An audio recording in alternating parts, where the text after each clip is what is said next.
नाग पंचमी की कथा और क्यों मनाई जाती है नाग पंचमी।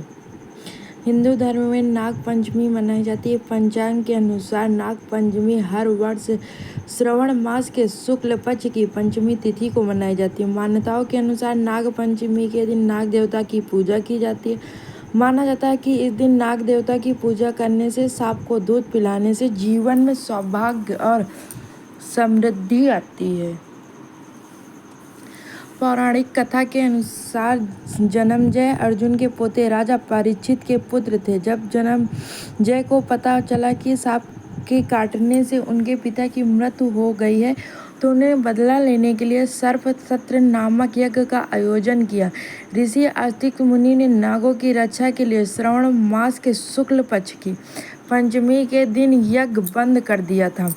इस कारण तक्षक नाग के बचने से नागों का वंश बच गया। आग के तप से नाग को बचाने के लिए ऋषि ने उन पर कच्चा दूध डाल दिया था। वहीं से नाग देवता को दूध चढ़ाने की प्रथा शुरू हुई। तभी से नाग पंचमी मनाई जाती है। नाग पंचमी की पूजा में नाग पंचमी की कथा पढ़ना बहुत शुभ माना जाता है। ऐसा कहा जाता है कि इस कथा को पढ़े बिना नाग पंचमी की पूजा अधूरी है। प्राचीन काल में एक सेठ जी के 7 पुत्र थे और 7 के विवाह हो चुके थे। सबसे छोटे बेटे पुत्र की पत्नी श्रेष्ठ चरित्र की और सुशील थी, लेकिन उसका कोई भाई नहीं था। एक दिन उस घर की बड़ी बहू ने घर लीपने के लिए पीली मिट्टी लाने के लिए सभी बहुओं को साथ चलने को कहा। तभी सभी एक साथ डलिया और खुरपी लेकर मिट्टी खोदने के लिए निकल पड़ी। जब बहुएं मिट्टी खोद रही थी, तभी वहां एक सर्प निकला, जिससे बड़ी बहू खुरपी से मारने का प्रयास करने लगी। यह देखकर छोटी बहू ने उसे रोका और कहा, यह बेचारा निरपराध है। यह सुनकर बड़ी बहू ने उसे नहीं मारा। तब से वह एक सांप और जा बैठा। तब छोटी बहू ने कहा, मैं अभी लौटकर आती हूँ, तुम यहाँ से जाना मत।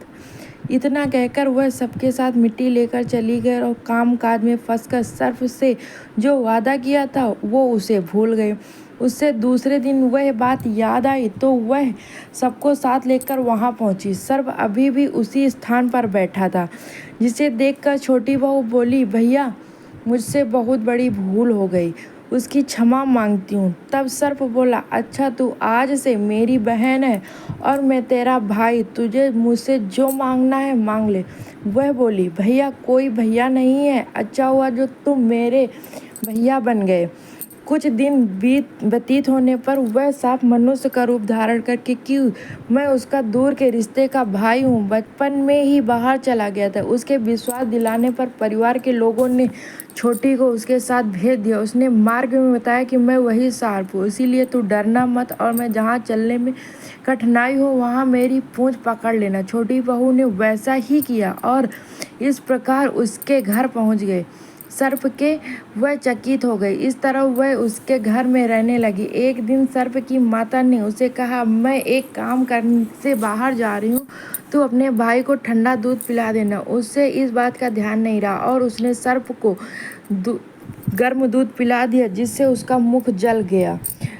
परंतु सर्प के समझाने पर वह चुप हो गए। तब सर्प ने कहा कि बहन को अब उसके घर भेजना चाहिए। तब सर्प और उसके पिता ने उसे बहुत सा सोना, चांदी, जवाहरात, वस्त्र, भूषण आदि देकर घर पहुंचा दिया। इतना ढेर सारा धन देकर बड़ी बहू उससे जलने लगी और कहने लगी कि तेरा भाई तो बड़ा धनवान है, तुझे तो उससे और भी धन लाना चाहिए। सर्प ने जब ये वचन सुना तो उससे सब वस्तु सोने की लाकर दे दी। यह देखकर बड़ी बहू ने कहा, इन वस्तुओं को झाड़ने के लिए झाड़ू भी सोने की होनी चाहिए। तब सर्प ने झाड़ू भी सोने की लाकर दे दी।